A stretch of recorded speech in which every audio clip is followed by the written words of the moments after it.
start going through that process. Okay, now it is recording, so I'll go through this process to show you where to turn in your signature assignment and reflection paper. So scroll down to Unit 4. You'll see the instructions here. There are some instructions here, and this is where you turn it in. So signature assignment and reflection paper. At this point, you should have picked your signature assignment, probably a question paper, written your one-page reflection paper, and then also put them both up on your ePortfolio, and you have a link copied for your ePortfolio. So when you've done all those things, click Start Assignment, then you upload those files. You upload that signature assignment, so probably a question paper you think demonstrates your work. You can add another file as well, and so that should be your reflection paper. So both the signature assignment and reflection paper should be uploaded here. Then in the comments, this is where you should put your link to your ePortfolio. And so www. whatever it is that you copy and paste. Actually, probably https://www. You know how they work. So you'll put that link down here. So with that, some students have been having trouble putting two documents in, so uploading two documents. It should let you upload both your signature assignment and your reflection paper, but if it doesn't, that's okay. Just email me and let me know that that's happening. And then you should definitely put it on your ePortfolio. So in your ePortfolio page, whatever you have for your psychology class or for this class, have that signature assignment, have that reflection paper so that they're both there on your ePortfolio. So if the only thing you remember to put here in the submission is your ePortfolio link, I can at least see all those documents that way. So the ePortfolio link is kind of the most important piece of this, so don't forget to do that. Also, for your ePortfolio, I often have students forget to put its access as public. So even when I log in, there are some students who have the privacy settings such that I can't see their ePortfolio, even if they share me the link. So make sure you've changed your settings to allow other people to see that ePortfolio page, if just for a couple weeks. Because oftentimes I'm grading these on, say, May 5th or something like that, or sometimes on May 3rd or 4th. But at that point, oftentimes, especially on May 5th, students have already checked out of class, they've completed their finals, so they're kind of done. They're taking a break between the next classes that they start. So if I email and say, hey, can you set your portfolio to public, they oftentimes don't get that message until the next semester. So definitely do that beforehand, set that to public so that I can see it and access your ePortfolio. All right, so if there are questions about that, your ePortfolio, your signature assignment, the final question paper, let me know right now. Also, if you think of one throughout the class, let me know. We can talk about it after lecture today as well. All right, well, let's jump into our discussion on death, dying, and the grieving process. So a lot of today is going to be talking about the stages of grief, Kubler-Ross stages of grief, and more recent research there. And then it'll also be giving kind of points and tips for helping communicate with the person who's dying and suggestions for people for the end of life. So definitely a lot of applied content for the end of lifespan. Today, it's not always the most fun to think about and talk about, but hopefully you can see the relevance of it as well when we're talking about lifespan development. This is the end of lifespan is something that happens to us all, and something that you'll probably experience throughout your life, the death of other people around you. So with that, let's jump into that, and then we will have time to have a little bit of review over the first couple units and talk about the study guide. So U.S. Doesn't have great care for dying individuals in a lot of contexts because of institutional rules and things like that, for hospital visiting hours, for example, or even the visiting hours for a nursing home. A lot of time, death tends to be very lonely. It can be prolonged. It can be painful, especially depending on what kind of location you're dying in. So we can do a better job at physically comforting, getting support from loved ones, helping people accept, if that's what they want to do, accept that death, and getting them appropriate medical care, whether that's to extend their capacities and extend their life, or whether that's to let the end of their life be more comfortable and less filled with pain. So with that, again, this goes back to what we were talking about last time, those advanced care directives, making sure you think about what you want done with your body after life, at the end of life, if you're in emergency care, things like that. If you know what you want done, you can let these people know. So, but there's definitely ways that we can help improve it. And a lot of today is about improving that dying process as well as that grieving process. So hospice specifically, the focus there is to make the end of life as free from pain, anxiety, and depression as possible. And that's different than hospitals, which tend to focus on curing illness and prolonging life. Now, in a hospital, you could also get hospice care, but there's also hospice facilities that is their primary focus. So they're not going to have as many medical interventions available in a specifically hospice care facility versus a hospital. You would have access as a person who's dying to a lot of life-saving technology in that kind of case. So there's some differences there. And so think about what is it that you would prefer. So palliative care is reducing the pain and suffering and helping an individual die with dignity. So this can be done in both hospice and hospital care facilities. So, but that's what it's called. Palliative care is reducing that pain and suffering, helping a person die with dignity. All right, so let's talk about the Kubler-Ross stages of dying and grief. So you've probably only heard of these in relation to grief in the past. Actually, first, Kubler-Ross started studying these as stages that people were going through in the process of dying.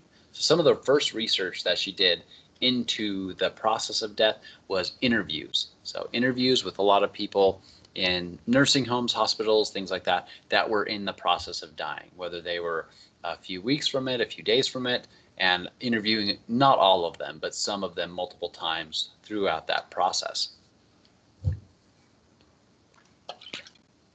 So with this, this model of grief, these stages, were essentially the things that Kubler-Ross found to be pretty common among everyone who is going through the process of dying.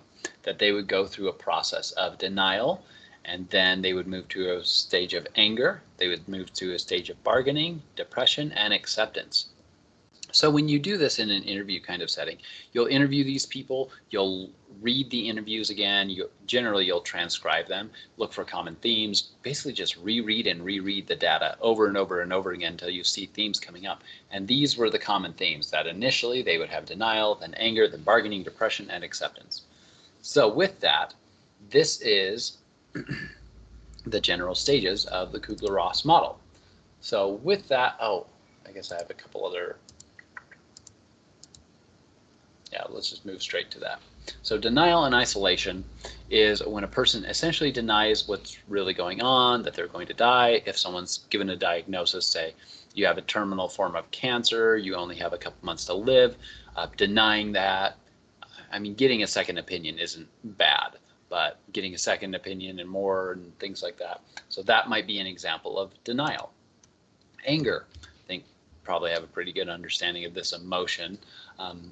So rage, envy, resentment, those kinds of feelings. These kinds of feelings might be directed towards a person's doctor. They might be towards the universe, a deity, their own bodies for failing if they perceive it to be that way. So that anger can be directed a lot of different ways or multiple ways as well. Bargaining, oftentimes we talk about this bargaining as being like bargaining with a deity to live longer, or like the general universe, or even making, but it can also be one thing we often see is that people also bargain with themselves, like, hey, I'm going to change X, Y, and Z health behavior, and that's going to extend my life, kind of bargaining with themselves. We do also see people trying to bargain with healthcare professionals, trying to extend their life. So there's a lot of different ways bargaining can be done as well. And depression, probably have a pretty good understanding of what depression is at this point, as we've touched on it so many different times. So, and then acceptance is kind of that sense of peace when we accept that certainty of death. So Kubler-Ross saw this as a pretty consistent pattern across people who were dying. And so had these different stages, wrote a book about it, and that book is essentially how a lot of people started to understand this Kubler-Ross 5-stage model. We'll watch a video in a second that kind of talks about how the research kind of went on, but to give some like spoilers or a summary of it, essentially what happened was that after applying these to the process of death, other researchers, as well as Kubler-Ross, started to apply these same stages to the grieving people around the person dying. So again, initially this was the processes that people went through when they were dying. And then they tried to line it up with the grief people were experiencing for the death of their loved ones. So that denial, anger, bargaining, depression, acceptance in the process of grief, whether they are learning about the loved one's terminal illness or the person has died, going through these stages. So over time, though, later researchers realized that not everybody goes through all these stages, that some people jump straight to acceptance. Some people are bargaining the entire time through the process of either death and dying or grieving. And so some people go backwards. They might accept it, but then also get depressed later on, and then bargain and anger and denial and depression and isolation. So now we know that these stages aren't necessarily actually stages. They are pretty common things people experience. And research has moved over time to realize that. So it's totally appropriate and acceptable and fairly normal for someone just to have anger the entire process through dying or through the grieving process. So people don't have to get to acceptance. Some people are in denial and then jump straight to acceptance. Again, some people are in acceptance and then get angry and then get in denial and then bargain. So it goes back and forth. While this might be a pattern some individuals might display, it's not consistent across every person.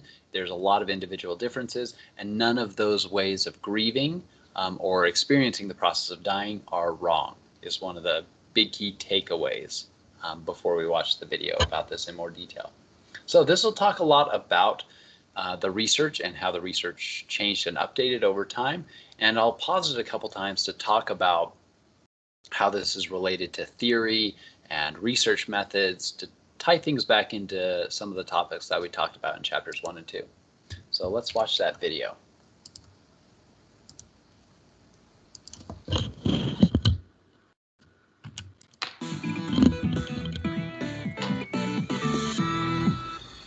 There are a lot of ways to mark the passing of a loved one, but in many modern cultures, once the funeral's over, all that's left are too many flowers and that well-meant soggy casserole your neighbor made for you. Those black mourning dresses that Scarlett O'Hara hated so much have gone out of style. But grief doesn't stop just because the public ceremony of saying goodbye is over. Grief can be hard and lonely, and sometimes it can feel like it'll never end. Psychologists have been trying to figure this out for over a century, and the only good answers they've got are that it's a totally normal process and that it's different for everyone.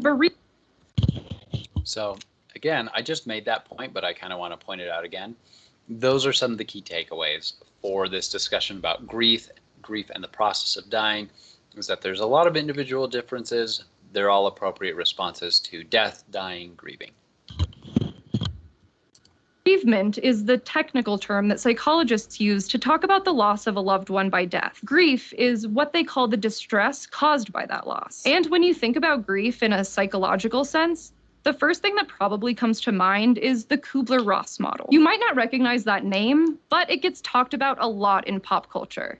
You might, for instance, know it from that robot chicken video of a giraffe stuck in quicksand. Basically, the Kubler-Ross model says that we all go through 5 stages as we process our grief. We start off by denying that whatever happened is real, which helps us temporarily deal with it. Next, we get angry. And then we try to bargain our way out of it by making a deal with God or the universe or whatever we believe has the power to change what has happened. When that doesn't work, we experience depression. And finally, we get to acceptance. Everything may not be okay, but we've learned to live with it. Even if you haven't taken a psychology class, you're probably familiar with this idea.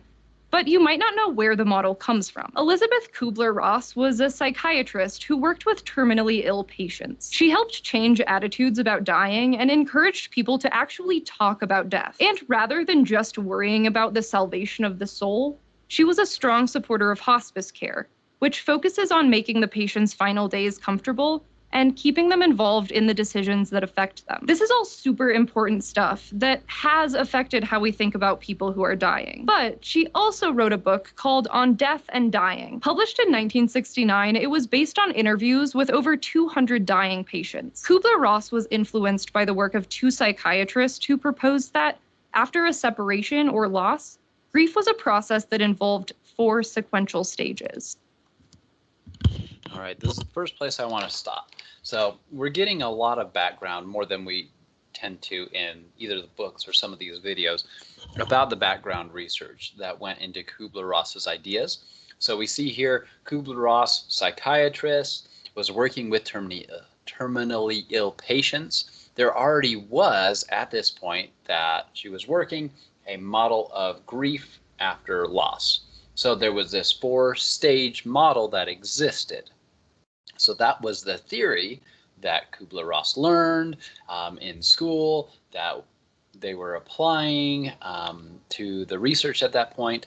And so one thing Kubler-Ross did was make these observations, do interviews with participants, with these people who are dying, who are terminally ill, and realizing, well, rather than these 4 stages, there's actually 5 in the process of dying.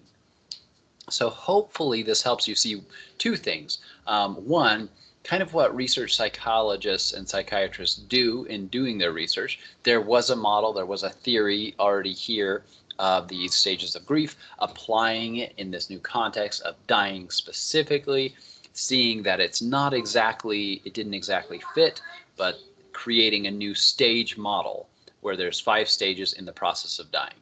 So that is very often how science changes and updates. So we've talked about theories before. The theory is the big, broad, overarching way to explain the observations that we have and hopefully predict things in individuals' behavior in day-to-day lives and in the future that will predict future data. So the model that existed that Kubler-Ross was trying to apply, or the theory, there's some delineations between theory and model that we talked about. I would say these stages were probably more of a model, but under this general theory of how grief works. So the theory is, how does grief work? They were saying 4 stages. Kubler-Ross's new data suggested, well, maybe there's 5 stages in the grieving process of losing your own life. So still explaining it, you can see there's a little bit of an evolution of that theory from the 4 stages to 5 stages, but different stages than before. So hopefully you can see that little bit of evolution in the theory, and that's generally how theories change. Is new data is not explained well, so the interview data, for example, is not explained well by the previous theory, so modifying the theory a little bit or throwing away bits of the theory, so throwing away those initial stages, but still it's a stage model. So this is often how theories change over time. This is how researchers do that work. Later researchers continued on this work with that 5-stage model, as we'll hear about in just a second. And they found, well, those 5 stages aren't really stages. They're actually more just experiences people can have. People can have anger. People can have depression. People can have denial. People can have acceptance. But seeing that it's not completely linear, it's not a stage-like model.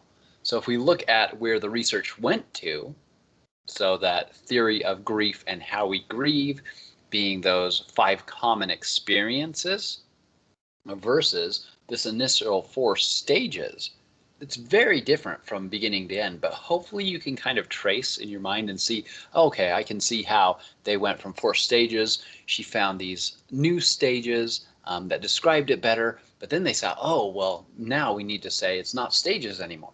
Hopefully you can see that evolution, because that's often how theories actually do change in psychology.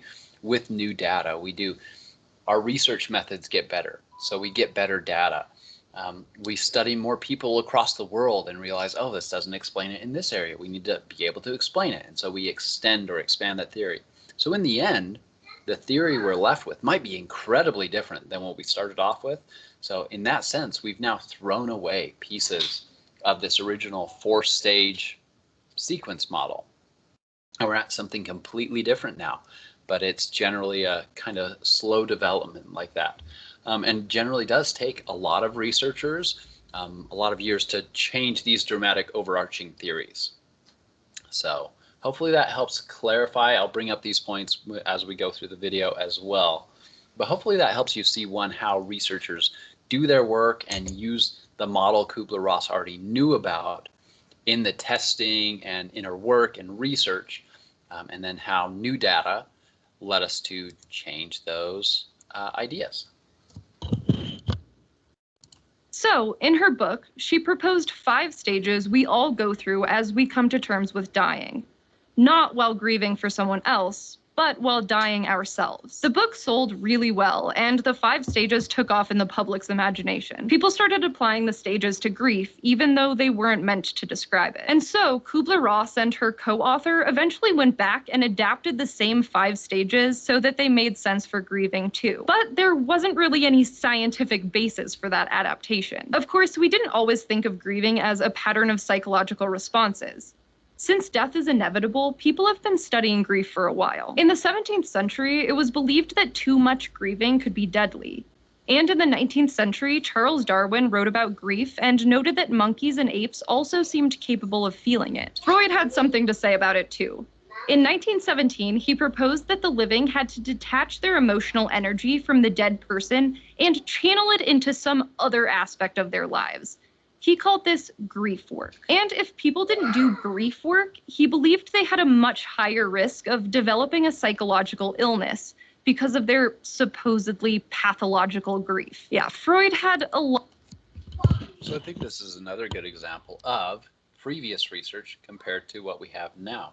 So you'll see even some things that we talk about today and the recommendations for what to do to speak to a person who's dying and going through that process, as well as things to do for yourself going through the grieving process, that you could still call that grief work, and you might even be able to tie, just from this brief example, that to maybe some of Freud's original ideas. But now we've the new data, the new theories explain it better than that short explanation we just got there.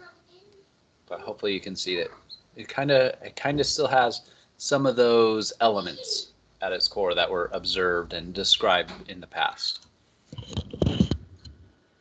A lot of ideas, and they weren't always great. But of all these ideas, the Kubler-Ross model is the one that really stuck around. Some psychologists think that its staying power comes from the fact that it's such a good narrative. Our brains like to organize things, and this model offers a nice, neat progression through 5 well-defined stages, and ultimately has a happy ending. But even though we might like the way it sounds, psychologists nowadays have a few big issues with these 5 stages. First of all, there's a lack of empirical evidence. Many researchers argue that the interviews it's based on weren't conducted with enough scientific rigor. In the year So like I've mentioned, methods get better over time. The interview methods used then that led to these stages. Now we have better interview methods, know a little bit more about validity and being consistent across different interviews and how to analyze that data. So now we could do those same interviews and maybe get a slightly different result. This is essentially what that's saying. Years since the book was published, some studies have attempted to replicate and verify the findings. For instance, one study published in 2007 followed 233 people over 3 years, and a 2010 study looked at 614 undergraduates and surveyed them once, all at different points in their grief. Both studies asked the subjects to assess their grief on a scale for disbelief, yearning, anger, depression, and acceptance, and they all had mixed results. The 2007 study found that acceptance was the most common reaction, even right after death. But after averaging all the data over time, the different stages did peak in the order that Kubler-Ross had suggested. The 2010 study found that their results didn't support Kubler-Ross's stage theory, but they didn't completely disprove it either. So this is what I was talking about. New researchers are finding new data based on the theory that already exists around grief. They do additional studies and see, oh, not for everyone, they don't go in that same order. but these are pretty common experiences people are having. So that's kind of where the research there is. And then they'll go on in a second to talk about alternative models that are currently being tested. So this is how science works, is with additional tests. Maybe a researcher who learned about the Kubler-Ross model thinks, because of their own experience or because of additional research that they're reading, especially in, say, another field, that maybe there's other aspects of this that need to be tested or described better. And so that's often what pushes for new research questions and challenges that theory and helps us either change the theory or throw bits of it away to have a new theory that, or an updated theory that explains all the previous data better, or at least as well, and all the new data that's coming in better. And how much people were thinking about the loss seemed to influence what they were experiencing more than the passing of time. A second criticism is that the stages don't really have an underlying explanation. There's no hypothesis for why grief would be organized into sequential stages, what function they serve, or how people move from one stage to the next. On top of that, the stages are kind of random, psychologically speaking. Some of them are emotional states like anger and depression, while others are cognitive processes like acceptance and denial. And lastly, researchers have noticed that the Kubler-Ross model seems to create problematic expectations for how grief should be dealt with. The 5 stages can make people expect to experience certain things in a certain order.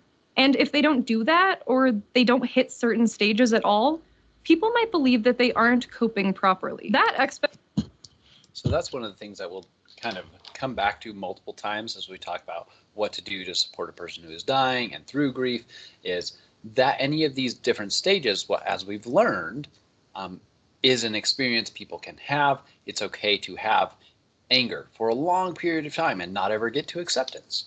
The big thing would be, and we'll talk about it in a minute, is if the reactions are maladaptive.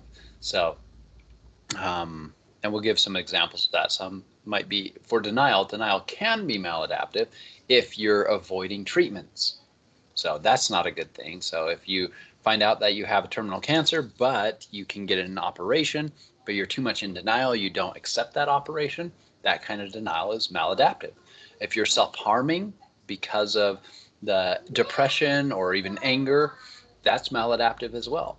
But aside from those kinds of maladaptive experiences of like self-harm or denying treatments, if it's not a maladaptive thing, it's appropriate to have these kinds of responses to grief, and we should allow people and support them in their response to death, dying, and that grieving process. So let's see some of the other models that are currently being researched and talk about how those might explain things better or worse than previous models. Expectation could also lead to unhelpful support from their social networks or healthcare professionals. But psychologists aren't just critiquing the Kubler-Ross model. They're also trying to figure out new ways to think about grief. There's a ton of research to sift through, but there are a few prominent ideas. The dual process model of grief was proposed in 1999. Developed from other studies on cognitive stress, it suggests that the griever switches back and forth between 2 patterns of behavior, called orientations. In the loss orientation, someone spends time thinking about the person they've lost and what life used to be like. They might look at old pictures or tell stories, and they'll express a lot of emotion about the loss. In the restoration orientation, someone focuses on the changes that need to be made. It's more of a problem-solving state of mind. They might work on establishing a new identity for themselves or adjusting to do things that the deceased used to do, like doing the dishes after you cooked. What's unique about the dual process model is that it suggests that a person who's grieving switches back and forth between these 2 orientations until eventually they don't need to think about certain aspects of loss anymore. It's a more flexible model with room for individual and cultural differences. One of the best known task-based models of grief was proposed in 2008 by a clinical psychologist with a lot of experience treating people dealing with grief. While this one also doesn't have a ton of empirical evidence, unlike stage-based models, it tries to account more for people going through grief differently. The model says that grieving is a process of engaging in 4 tasks, all in no particular order. Essentially, they include accepting the reality of the loss, processing the pain of the grief, adjusting to the world without the loved one, and finding a lasting connection with them somehow. So we're going to focus on this one as the last model, not because I think this model is better, but I think it's a good demonstration of a new model under the general theory of grief that's trying to explain grieving and that process. So these are tasks. So you're either doing that accepting the reality of the loss, or you're doing that finding connection, or you're doing that adjusting, or you're doing that processing, or you're doing more than one of them at once. But there's other factors that go into that. So let's talk about what those other factors that go into or can be predictive of or correlated with these things. The task-based model also points out 7 factors that can affect the individual experience of each griever, which may help healthcare professionals understand what someone's going through. These factors are things like their relationship to the deceased, how the person died, or other stress that they're under. Another prominent way of So let's look at these. These are the 7, you would call them predictor variables for those 4 tasks. So if you know the relationship to the deceased was very close or not very close, that might predict how much energy, what kinds of behaviors they would do for these 4 tasks. If you knew their social factors around them, other contexts, who the person was, the griever's previous experience with death, it would suggest maybe different things about these 4 tasks. It might allow you to predict how they will go about finding a lasting connection, or how long that might take, how long it would take, or what they will do to accept the reality of the loss. So this is a completely different model than the Kubler-Ross stage theory, right? So we've got the Kubler-Ross stage theory. We've talked about how that theory evolved from the previous theories before it to from the 4 stages to 5 stages to now these are kind of just different experiences people can have, not in that specific order. It's okay to go backwards or forwards or jump around or only have one of those experiences versus these other 2 models. And we're focusing on this because it's a little easier to jump back and forth between these 2 places in the video. So this is one possible theory or model of how to process that grief. So which one's going to win out? Well, I think future research will say which is going to win out, which is the best, most explanatory model for the data we already have, what is explaining new data that comes better. So it's going to take not just one study to falsify things. When I say falsify, we talked about falsification in some of the first classes. We talked about falsifying the idea of spontaneous generation, that rotting meat does not just spontaneously generate flies and maggots, but that germ theory is affecting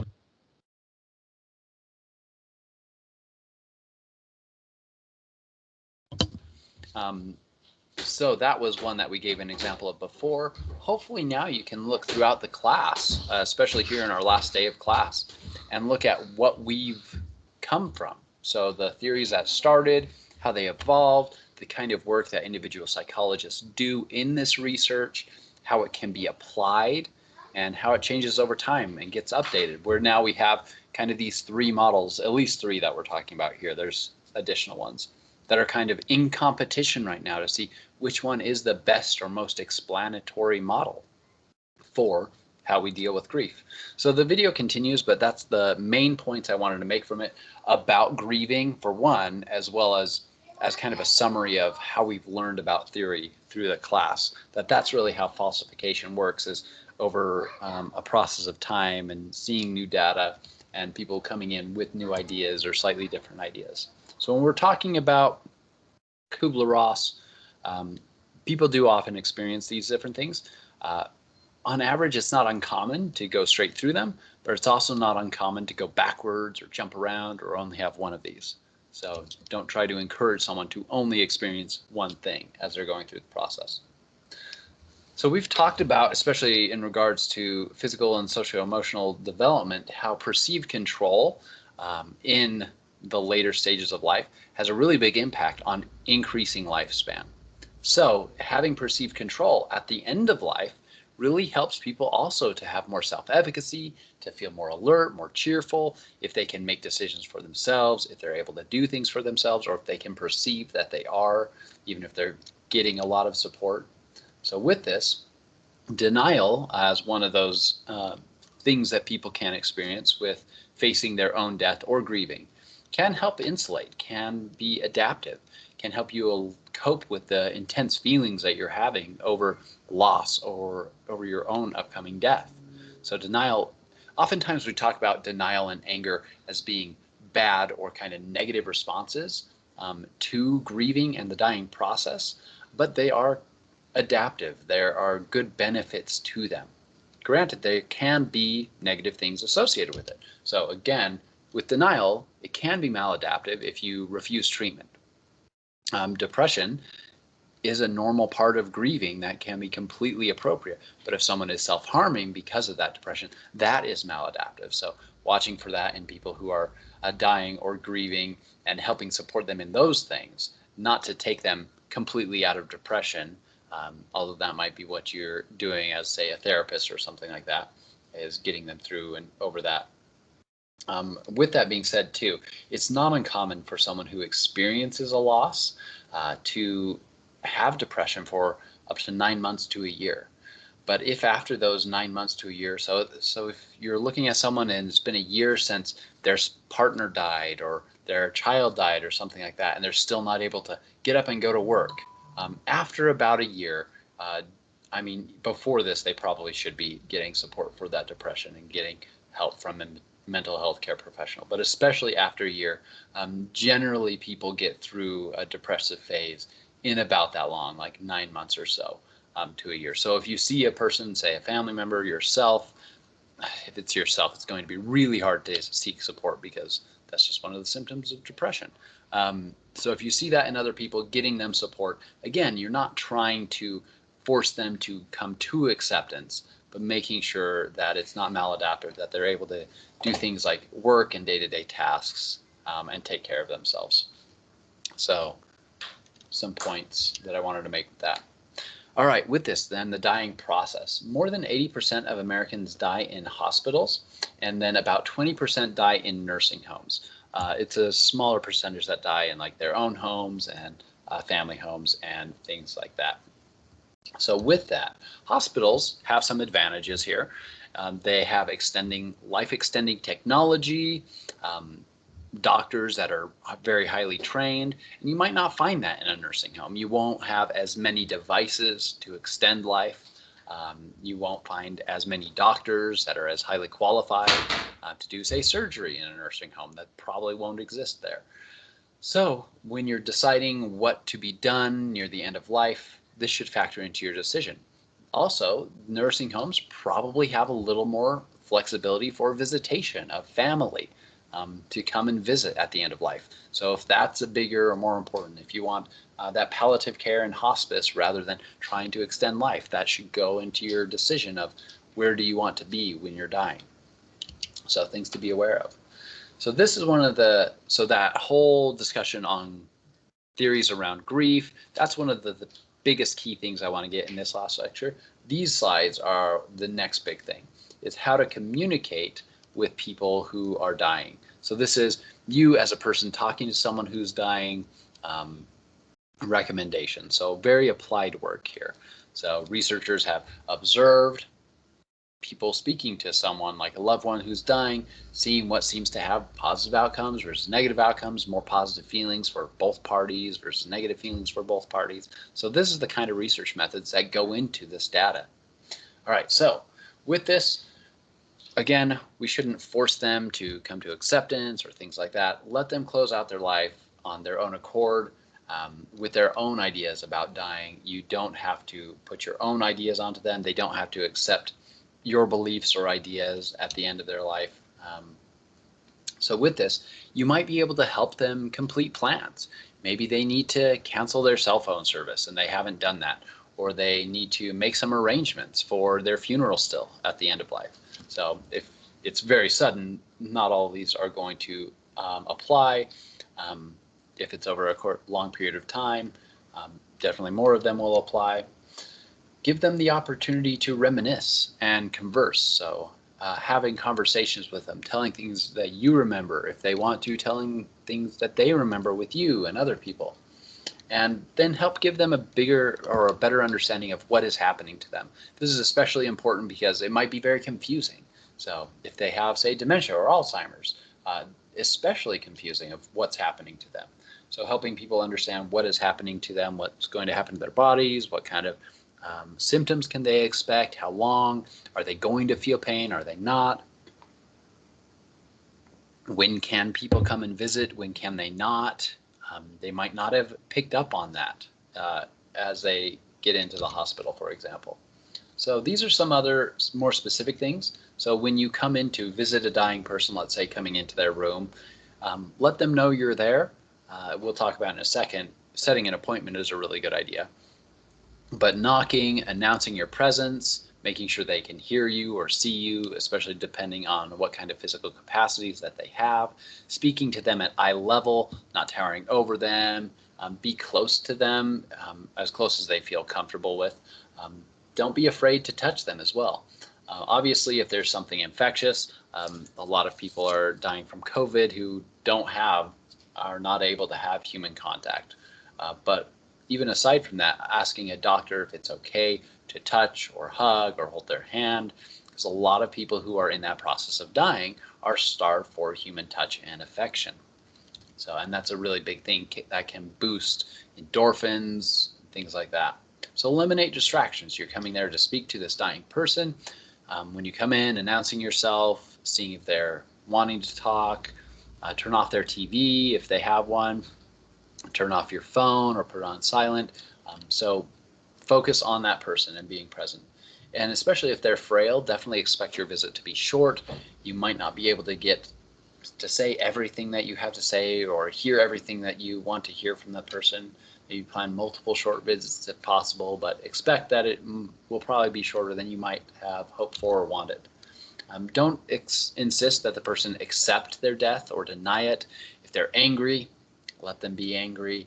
If they're depressed, let them be depressed. Support them in what they are feeling. So allow them to express those feelings that they're experiencing. Let them process it. They don't have to move to acceptance. They don't have to move to bargaining.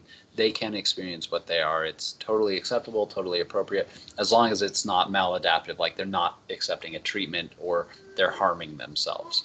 Those are the kind of cases that you want to intervene. So discuss what the outcomes and the treatments they're going for. What is the next surgery you're going for? How long do you expect to be recovering from this? Hey, the doctor told me this is what's going to happen next. Those kinds of things can be very helpful. So ask them if they'd like you to contact someone. Maybe they want to contact their sibling or their child or deliver a message. Encourage them to reminisce. Talk about memories you have with them. Ask them about things they remember with you. These are all really good things to talk about. Talk to them when they want to talk. So this is that point of making an appointment. If that's possible, do that. Try to come during a time when they'll be awake and more alert, things like that. You can talk to doctors, the medicine schedule. Maybe they're going to be maybe too drugged for a few hours of the day during visitor hours, so you'll have to come during a specific time. But yeah, appointments is definitely more respectful, better way to do it if possible. Express your regard for the individual. Don't be afraid to express love. Don't be afraid to say goodbye. These are things that can be very helpful for the person dying as well as the person who is surviving. All right, so hopefully you remember some of those tips. Hopefully you have saved these slides and you can maybe come back to those the next time you're experiencing the death of someone in your life, and it might give you some ideas how to communicate with them better. It's definitely one of the applied things I think can be really helpful, especially if you're in early adulthood or late adolescence. A lot of people might not have experience with much death yet, but especially as it goes on in life, you'll probably experience that more and more as you come towards the end of your life. So, all right. So with this, with the time that we have, I'm not going to go in detail on all of these different points, especially since I've kind of hit on some of them already. One of the things Prolonged grief disorder. This is what I was talking about before, that it is not uncommon to be experiencing pretty severe depression for up to about 9 months. So that's not very uncommon. So prolonged grief disorder is defined as having 6 months or more with difficulty moving on with life. That's like day-to-day tasks, going to work, believing life is empty without the deceased, feeling that your future has no meaning. So panic attacks are common. Depression or more severe depression is common here. So a lot of correlations there. So if you have this prolonged grief disorder, it might be that you're also having severe depression. So that's kind of a time point. It's not uncommon to have pretty severe depression for about 9 months to even up to a year. But if you see someone having a lot of difficulty just moving on with daily tasks, be aware. If it's you yourself, again, if it's depression, it's going to be hard to seek help for yourself just because of the symptoms. But yeah, watch for kind of those time periods, but be accepting and supportive of people who are going through that kind of severe depression throughout that time.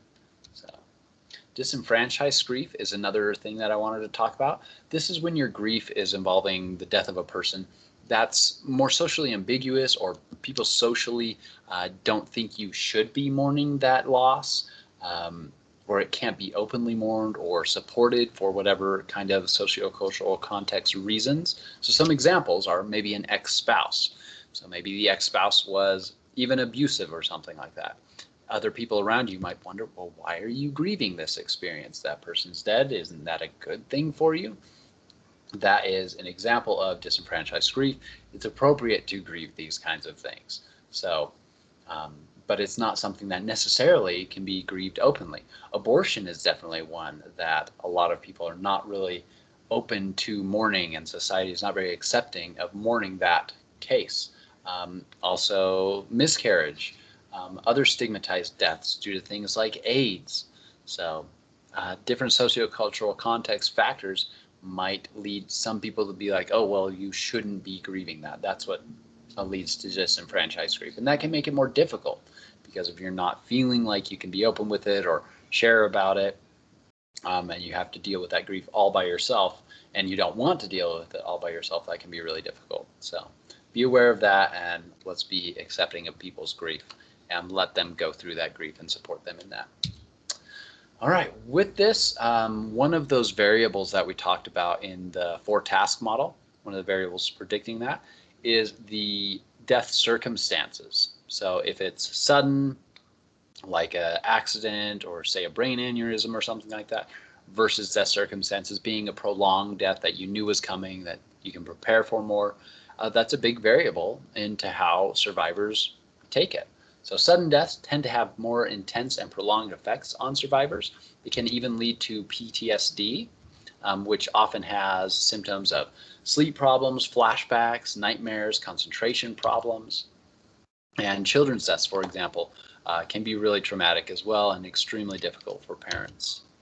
So with this, people do try to create meaning around death, try to understand why things are happening, reliving events that led up to the death to understand it, make sense of the world. If it's caused by an accident or disaster, trying to understand what happens can be a little more intense or something that people want to do more. So some ways that we make meaning, especially in death, are sense making. So explanations of death. So what physically happened might be one, or why did this person die? So trying to look at the person's decisions of doctors. This might be some ways that you would make sense of the death. Benefit finding is a pretty common one to hear about, finding possible positive benefits or consequences because of the death. So one really common example is someone telling another person, oh, they're not in pain anymore. So that's a positive benefit. So they're finding meaning. So it's a meaningful thing that now that person is dead because they no longer feel that pain. So that's an example of benefit finding. Continuing bonds, doing things to still feel close to that person, whether it's doing community events like a funeral to honor the dead, memories, looking at photos, videos, things like that. Continuing bonds is one big way. Maybe you carry around something now for the future that reminds you of that person. You take a piece of them with you. It's a way to continue bonds. And then identity reconstruction, especially if it's, say, a parent who lost a child or a spouse, someone that's really tied into your identity and how you see yourself. If you lose that person, this is another example of when identity might change. If you're now no longer a parent or now you're no longer a partner, how might that change how you see your identity? So not uncommon, totally appropriate. And these are some of the most common ways that we find meaning in death and dying. All right, so with this, let's talk about widows really quickly. Widows definitely outnumber widowers because women do tend to live longer than men. It is a time where it can bring intense grief when your partner dies. So with that, about 14% of people aged 65 to 74 years old are widows. That jumps to 31% at 75 to 84, and then 59% for 85 and older. So with that being said, you can see that trend increasing as the partners are dying off, but the women are continuing to live. With that being said, this is a problem because widowed women tend to be one of the poorest groups in America. And if we look at other factors as well, like maybe ethnicity or socioeconomic status before the death, that might be additional challenges for this person. So they definitely need more support than we generally tend to think of in society. So more groups, more organizations to support widowed women is probably a really good idea. So a good area for applied research to look into what's being done, what kind of systems or supports are in place in places, how can we do that in other places as well.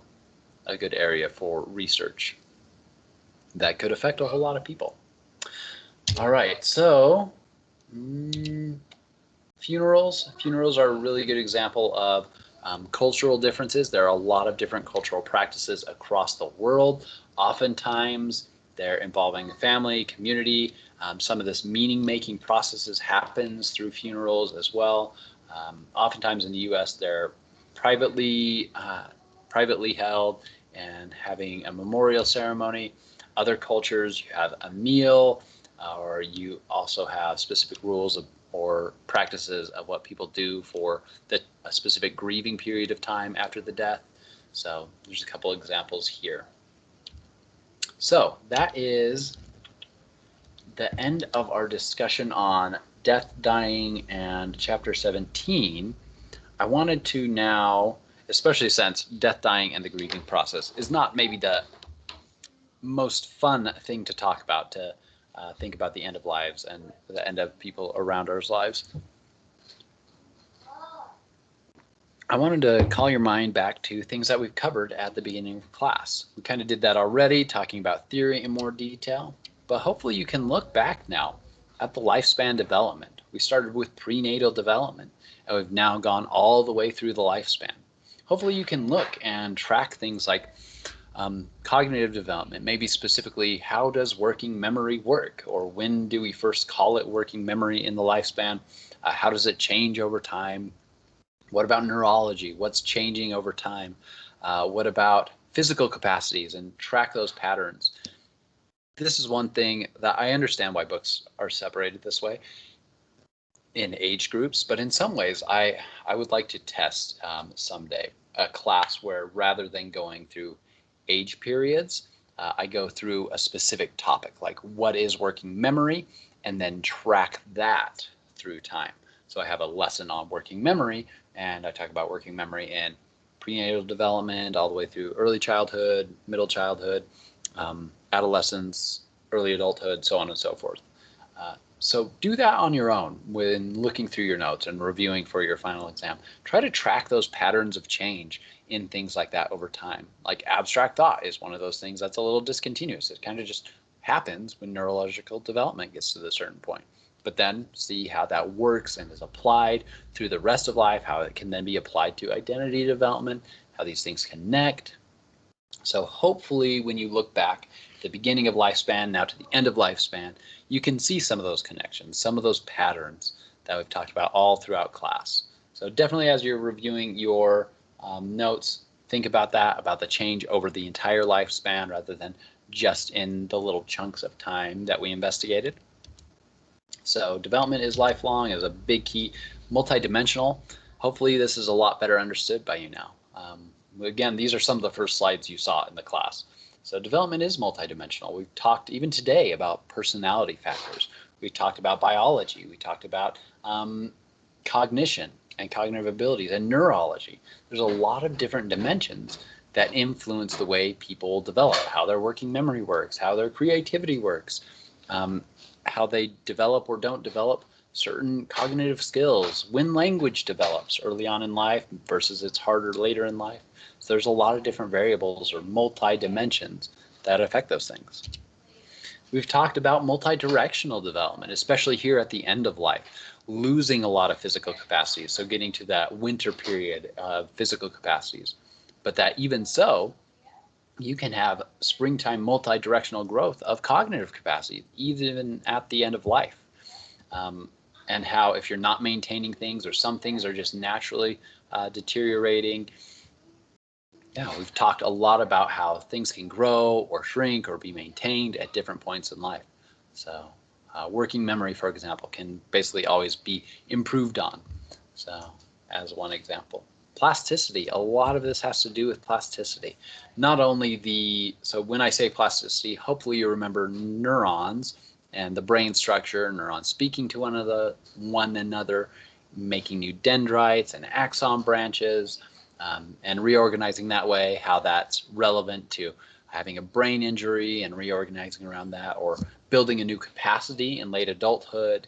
So plasticity around that and the behaviors that we can master new skills. You can teach an old dog a late adult new tricks. And then hopefully you have a better sense that psychology and the lifespan developmental science is multidisciplinary. A lot of your question papers actually have come from medical researchers. So you'll have maybe a medical research paper and a psychology paper or something like that.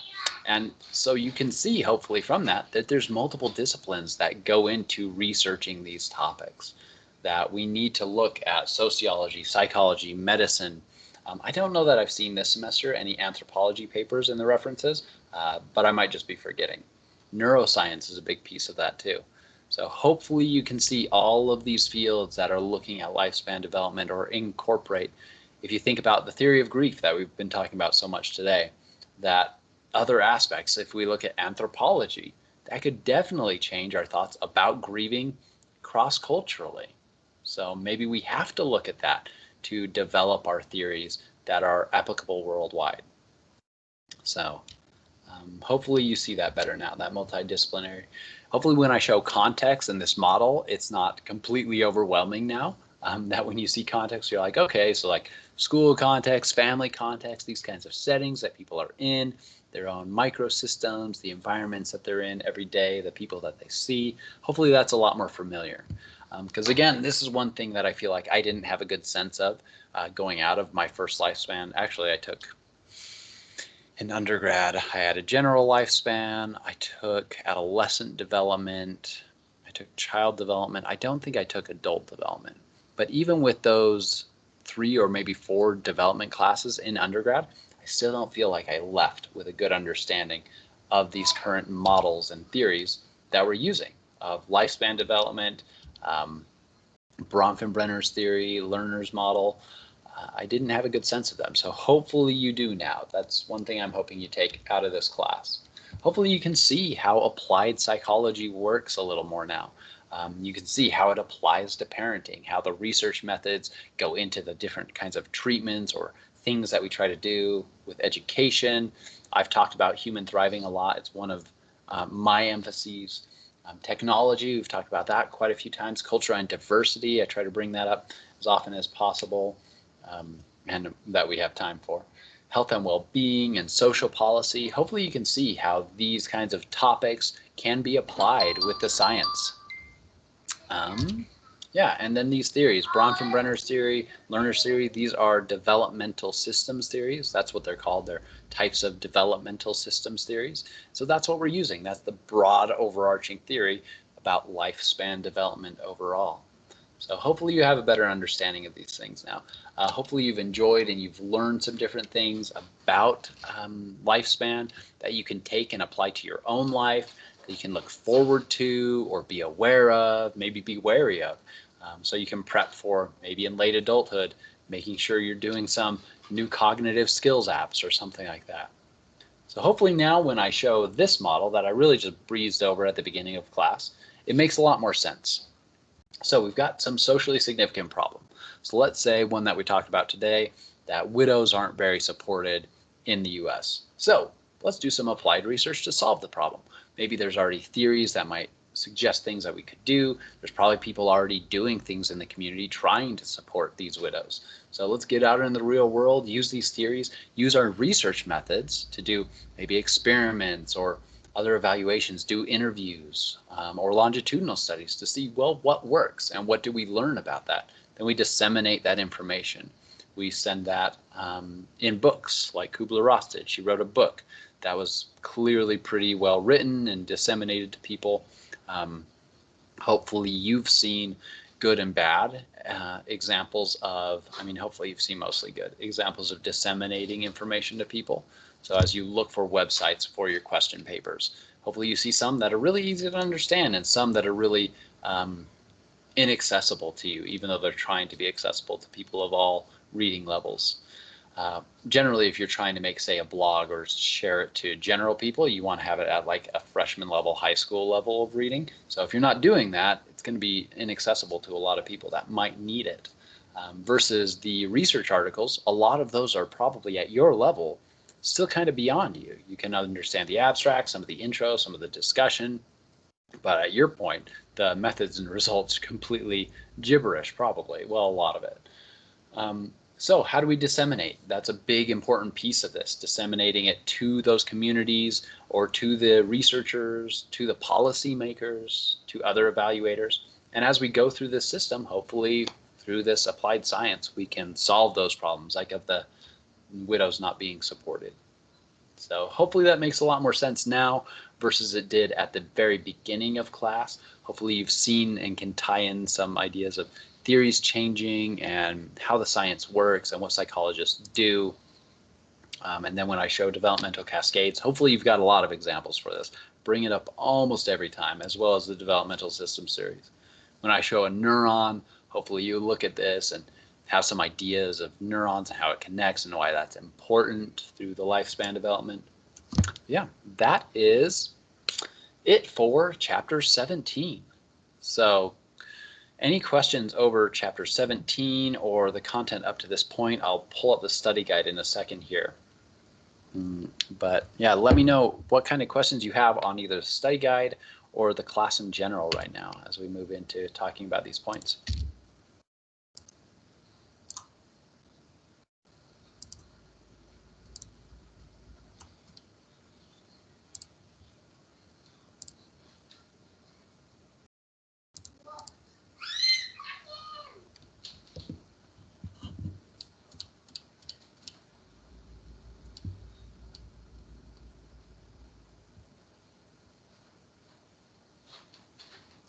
Well, I'm always a little excited as well as sad at the end of class to see how well students have come to understand things in their final exam, as well as the question paper. I always look forward to reading those to see the progress you've made. So thanks for being in this class with me. It's been a fun time. All right, so I wanted to give you a couple points about the exam, the final exam. So I did cut it down considerably. We've got it's 75 questions. You'll have an hour and a half to take it. So again, still the breakdown I've mentioned before is still the same. So about 70% of this comes from Unit 4, then 30 to maybe 40% of it comes from Units 1, 2, 3. So with that, someone in the previous class asked which units had more questions out of Units 1, 2, and 3. And Unit 1 has maybe 2 additional questions, but it's really well balanced. So like if you spend a little more time on Unit 1, that's fine. Also, some of the questions that are from Units 1, 2, and 3, you've seen either the same question or a very similar question on previous exams or previous study guides. So there are a few brand new questions that you'll not have seen before, but many of the ones from Units 1, 2, and 3, you've seen either that topic or even some, in many cases, the exact question. So studying your previous exams is a really good idea. Studying your previous study guides is a really good idea. going through your notes and looking for those patterns along lifespan development can be really helpful, because here at the final exam we're kind of incorporating all that knowledge together. And yeah, but then again, most of it is from Unit 4. It's all multiple choice. Yeah, you'll have an hour and a half, 90 minutes to complete the exam, and let's go over the study guide. All right, so I put it here. It's a little bigger here. On a couple of these questions, I might read the actual question, but essentially I'll ask the question and then type the answers that you think it is in the comments. All right, so for number 1, what do we think it is?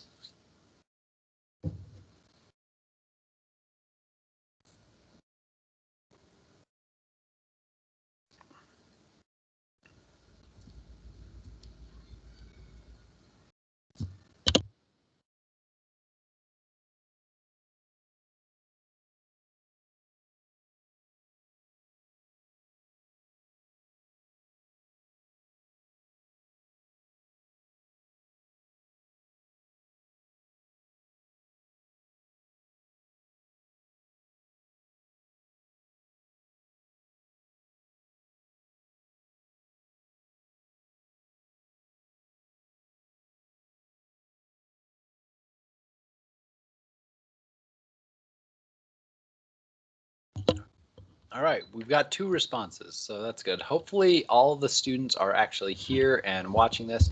I'm actually going to stop the recording for anyone who's not here, because you should definitely be